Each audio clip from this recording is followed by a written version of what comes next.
चलिए जानते हैं आज की देश और दुनिया की सिलेक्टेड काम की और महत्वपूर्ण 50 बड़ी खबरों को मात्र 10 मिनट में। पर अभी तक आपने वीडियो को लाइक नहीं किया है तो वीडियो को लाइक कर दे। मुहर्रम पर जुलूस के दौरान कई राज्यों से बवाल की खबरें सामने आई है। बिहार के नवादा, दरभंगा और गोपालगंज में जुलूस के दौरान फिलिस्तीनी का झंडा फहराने की खबरें सामने आई है। इसी तरह यूपी के अमेठी में जुलूस के दौरान आपत्तिजनक नारेबाजी भी की गई। इसके बाद पुलिस ने मामला दर्ज कर जाँच शुरू कर दी है। उधर जम्मू कश्मीर के श्रीनगर में मुहर्रम के जुलूस में फिलिस्तीनी का झंडा फहराया गया और नारेबाजी भी हुई। इस सब के बीच पुडुचेरी में 17 जुलाई यानी बुधवार को सभी स्कूलों को बंद करने का आदेश जारी किया गया है। बीजेपी विधायक का एक और अजीबोगरीब बयान सामने आया है। बीजेपी विधायक पन्नालाल सैकिया ने कहा है कि कॉलेज की डिग्री से कुछ नहीं होने वाला है। मोटरसाइकिल के पंचर की दुकान खोल लेना, उससे कम से कम अपना जीवन यापन चलता रहेगा। गोपालगंज में मुहर्रम को लेकर निकले जुलूस में फिलिस्तीनी झंडा लहराने का एक वीडियो सोशल मीडिया पर काफी तेजी से वायरल हो रहा है। यह वायरल वीडियो उसका गांव थाना क्षेत्र के दहीभाता बाजार का बताया जा रहा है। मंगलवार की सुबह मुहर्रम को लेकर जुलूस निकाला गया था। इसी दौरान कुछ लड़कों ने फिलिस्तीनी झंडा को लहराया। वीडियो सामने आते ही गोपालगंज के एसपी स्वर्ण प्रभात ने एक्शन भी ले लिए हैं। विधानसभा उपचुनाव को लेकर मुख्यमंत्री योगी आदित्यनाथ ने बुधवार को बैठक बुलाई है। इनमें 10 विधानसभा सीटों पर होने वाली उपचुनाव को प्रभारी बनाए गए मंत्री शामिल होंगे। हर सीट पर 3-3 मंत्रियों के अलावा संगठन में एक पदाधिकारी की तैनाती की गई है। भारत सरकार देश के नागरिकों के लिए कई सारी योजना चलाती है। इनके पास अलग अलग लोगों के लिए अलग अलग योजनाएं हैं। देश के किसानों के लिए सरकार कई योजनाएं चलाती है, जिसका सीधा फायदा किसानों को होता है। किसानों के लिए ऐसी एक योजना 2019 में शुरू की गई थी। योजना का नाम प्रधानमंत्री किसान सम्मान निधि योजना है। इस योजना के तहत किसानों को सरकार की ओर से सालाना 6,000 रुपये का आर्थिक लाभ दिया जाता है। 2,000 रुपये की धनराशि 4 माह के अंतर पर किस्तों में भेजी जाती है। दिल्ली के मुख्यमंत्री अरविंद केजरीवाल के लिए आज का दिन अहम है। दिल्ली हाई कोर्ट में उनकी सीबीआई मामले में जमानत याचिका पर सुनवाई है। अरविंद केजरीवाल को अगर दिल्ली हाई कोर्ट से सीबीआई मामले में जमानत मिल जाती है तो उनके तिहाड़ जेल से बाहर आने का रास्ता साफ हो जाएगा। राष्ट्रीय जनता दल ने ऐसी नेताओं के खिलाफ कार्रवाई शुरू कर दी है जिन्होंने पार्टी की छवि खराब करने का काम किया है। पार्टी ने भागलपुर जिले के पास ऐसी नेताओं की पहचान की गई है और उन्हें बाहर का रास्ता दिखाया गया है। सभी 5 नेताओं को 6 साल के लिए निष्कासित कर दिया गया, यानी कि 6 साल के लिए उनकी छुट्टी कर दी गई है। शरिया कानून के तहत चलने वाले देश अफगानिस्तान में तालिबानी शासन ने मुहर्रम पर छाती पीटने और खुद को मारने पर बैन लगा दिया गया है। मुहर्रम को लेकर तालिबान ने कड़े कानून बनाए हैं, जिनमें कहा गया है कि शोक मनाने वाले मुहर्रम में अब खुद को मारना मना है। इसके साथ ही मुहर्रम पर छाती पीटने पर पूरी तरह से वर्जित है। आदेश न मानने वाले को कड़े दंड भुगतने की चेतावनी दी गई है। 23 जुलाई को मोदी सरकार के तीसरे कार्यकाल का पहला पूर्ण बजट पेश होने जा रहा है। वहीं केंद्रीय बजट 2024 के बजट की तैयारी के अंतिम दिन में आज मंगलवार को वित्त मंत्रालय में हलवा सेरेमनी का आयोजन किया गया। इस दौरान केंद्रीय वित्तीय और कॉर्पोरेट मामलों की मंत्री निर्मला सीतारमण भी उपस्थित रही। बजट तैयार करने की प्रक्रिया शुरू होने से पहले हर साल एक परंपरा के तहत हलवा समारोह का आयोजन किया जाता है। हलवा सेरेमनी की शुरुआत केंद्रीय वित्त मंत्री निर्मला सीतारमण ने हलवा बांट कर की। देश में एक नया वायरस ने दस्तक दे दी है। इसका नाम चांदीपुरा वायरस बताया गया है। वैसे तो कई साल पहले इसके कुछ मामले सामने तो आए हैं, लेकिन अब इसी वायरस की वजह से गुजरात में बच्चों की मौत हो गई। मामला गंभीर बन चुका है। तमाम हेल्थ एजेंसी अभी से ही सतर्क हो चुकी है। सैंपल को लैब में भेजा जा रहा है और समय से पहले ही इसे रोकने का प्रयास किया जा रहा है। केंद्रीय मंत्री जीतनराम मांझी ने शराबबंदी पर अब यूं टर्न ले लिया है। कल तक जो शराब मामले में गरीबों को जेल भेजने की बात करते थे, वहीं मांझी अब कहते हैं कि गरीबों को जेल भेजने के मामले में कमी आई है। उन्होंने कहा कि अब तो वैसी स्थिति नहीं है, स्थिति बहुत हद तक साफ हो गई है। पीने वाले बहुत कम पकड़े जा रहे हैं और जो अवैध शराब की तस्करी का काम करते हैं उनके लिए सारी व्यवस्था की जा रही है, उनको पकड़ा जा रहा है।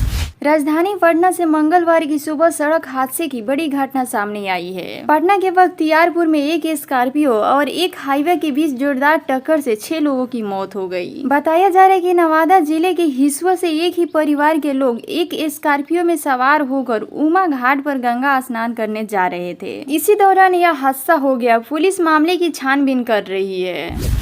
कांग्रेस के पूर्व अध्यक्ष और लोकसभा के नेता विपक्ष राहुल गांधी ने बिहार के पूर्व मंत्री मुकेश सहनी के पिता की हत्या की निंदा करते हुए मंगलवार को कहा कि बिहार सरकार से अपेक्षा है कि वे तुरंत कार्रवाई कर हत्यारों को कड़ी सजा दिलाए और सहनी परिवार को न्याय दिलाए। बीपीआईसी प्रमुख मुकेश सहनी के पिता जीतन सहनी की हत्या पर सियासत भी तेज हो गई है। सत्ता पक्ष जहां कार्रवाई की बात कर रही है, वहीं विपक्ष नीतीश सरकार पर पूरी तरह से हमलावर हो गई है। इसी क्रम में अब आरजेडी नेता और बिहार विधानसभा में नेता प्रतिपक्ष तेजस्वी यादव का बयान सामने आया है। तेजस्वी यादव ने अपने एक्स हैंडल पर पोस्ट करते हुए जीतन सहनी की हत्या पर शोक व्यक्त किया है। साथ ही वह नीतीश सरकार पर बुरी तरह से भड़क गए हैं। उन्होंने डबल इंजन सरकार का नाम लेते हुए जोरदार हमला बोला है। तेजस्वी यादव ने नीतीश सरकार को थकी हुई सरकार बताया। बिहार में एनडीए के सहयोगी दल वीआईपी डीलर मुकेश सहनी के पिता की हत्या दिन दहाड़े उनके ही घर में की गई। इस हत्याकांड के बाद से बिहार की कानून व्यवस्था पर फिर से सवाल उठने लगे हैं। जीतन सहनी की हत्या दरभंगा के उनके ही घर में की गई। इस हत्याकांड के बाद अब तक किसी की भी गिरफ्तारी नहीं हुई है। हालांकि डीजीपी ने कहा है कि हत्या को लेकर कुछ अहम सुराग मिले हैं। बिहार में कुछ दिन पहले जमकर पुल को लेकर सियासत गरमाई थी। मानसून शुरू होते ही लगभग 12 पुल बिहार में गिर गए थे। इस मुद्दे पर विपक्ष ने नीतीश सरकार पर जमकर हमला बोले थे। इस मुद्दे पर बात करते हुए केंद्रीय मंत्री चिराग पासवान ने कहा है कि जिस तरीके से राज्य में एक पर एक लगातार पुल गिरे हैं, इस पर जिम्मेदारी तय करनी होगी। गुणवत्ता से समझौता हो रहा है तो कहीं न कहीं भ्रष्टाचार तो हुआ है। भारत और पाकिस्तान एक बार फिर क्रिकेट के मैदान पर आमने सामने होने जा रहा है। पिछले 10 दिनों में यह दूसरी बार है जब दोनों देशों की टीमें आमने सामने हैं। लेकिन इस बार एशिया कप में भारत और पाकिस्तान का मैच देखने को मिल रहा है। इससे पहले वर्ल्ड चैंपियंस ऑफ लीडेस 2024 में फाइनल में भारत और पाकिस्तान का आमना सामना हुआ था। इस बार महिला एशिया कप 2024 की मेजबानी श्रीलंका कर रही है, जिसका पूरा शेड्यूल भी घोषित कर दिया गया है। झारखंड के मुख्यमंत्री हेमंत सोरेन ने सोमवार को नई दिल्ली में पीएम नरेंद्र मोदी से मुलाकात की। दोनों नेताओं की मुलाकात करीब 3 साल बाद हुई है। सोरेन की इन मुलाकातों ने झारखंड की राजनीति में सरगर्मी ला दी है। हालांकि सोरेन की पार्टी झारखंड मुक्त मोर्चा ने इन मुलाकातों को शिष्टाचार भेंट बताया है।